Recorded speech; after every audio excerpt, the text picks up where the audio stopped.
friends, welcome to Andy's Audio Crap, where we talk about audio stuff. And most of the time, some of the times, it could end up being crap. In this case, it's kind of partial crap. This is a JVC, so this is back from when like JVC actually had like a serious line, you know, like a high quality line. This would be from that line. It's a linear turntable that is a direct drive. It does not have quartz timing, but it keeps time really, really well.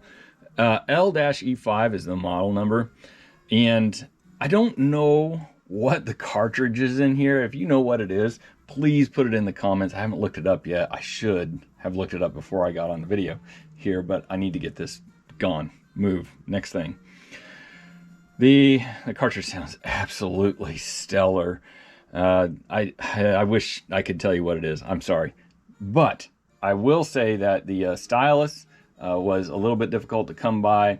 There was not a like listing with L-E5, so I used Google Image to take a picture of the old stylus that was on there, and it came right up, and it's used across several different players. So good. The features on this dude, pretty common for linear turntables. You have your start and your stop. Pretty good, right? It's gonna get better. It moves. Like so, if you just hit the button here, you can move it back and forth. It doesn't automatically lower itself, but it does. If you hit the, move left, right, it will just raise itself automatically, and then you have to tell it you want it to go down. It doesn't have any kind of optical sensor in there to tell which song it's landing on, or skip song, or anything like that. I don't know if they made a model like that. If they did, man, a killer. Awesome stuff. Stuttering there. Speed. All right, 2 speeds, 45, 33, no 78. And then your size, you got your 30 and your 17. You got your repeat button, and you got an on and off. And then this is your timing adjustment. It all works wonderfully. It's a heavier, hefty unit. I've opened it up. It's got some good stuff in it. It's got some good guts. Does not have a belt. So if you're familiar with turntables, a lot of them have a belt tucked back in here, and they use that to rotate a line that moves the tone arm. Well, this one, obviously, I just said it didn't have one. It's got a worm drive instead, which means you don't have to get in there and change that belt very often, because there is no belt to change. So you wouldn't have to do it at all, let alone very often. Oh, hey, before I forget, I wanted to thank today's sponsor. It is crap alcoholic stuff. You use this when you have like something that water doesn't take care of it. This alcoholic stuff actually works really good, and it's pretty cheap. It's about $1.50 a bottle. If you get the off-brand. The on-brand, you might pay $1.60. So go to your local supermarket, get some of this. It's great stuff. Works wonders when you're working on something like this. Anyways, did I mention it has its 45 puck? The original one. Isn't that cool? I love it when somebody accidentally didn't lose that. The clamshell cover, dust cover, whatever, got a crack right through it. So finding one of these is next to impossible. So what I did is just took band stickers, which you get these off of Amazon. They're like $8 for a giant bag of 300 of them.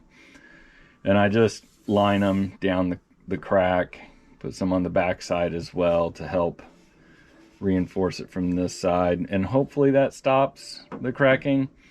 There is a way to fix this, and so these stickers would come off if you really wanted to fix it. The rest of it was pretty marred up, so I really wasn't into putting hours into making this look new again. And then the chances of actually nailing this to where you couldn't see the crack, slim to nil with my skill level on doing that.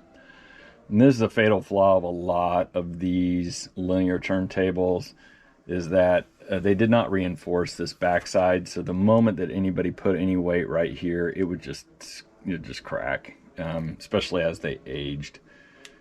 The good news is there's no deep like, I don't know, we call them cable burns, where people had laid the cable coiled over on top of it and then sat it somewhere where it got hot and cold and it just kind of melted into there. So it does have that going for it, not too awfully bad. And then the physical condition of like the chassis, plinth, whatever you want to call it, is fabulous. The actual platter is not original. I believe I yanked a Pioneer. Not the platter, I'm sorry. The platter is original. The platter mat is not. It was missing that. But everything else, original. And she is absolutely wonderful sounding. I really, really enjoy this player. If you have a chance to pick one up, say do it. It's probably in line with an SL-5, definitely not the SL-7, if you know what I'm talking about, linear turntables from Technics. But I would actually, if I didn't have so many players in my own collection, I would keep this one. I've never come across one. I'll probably never come across one again. And it just sounds killer good. So I hope you like this review. If you have a chance to get one, again, get one. Like and subscribe to the channel. Really appreciate you watching all the way through here. Give it a good old thumbs up. Thanks for watching and have a good day.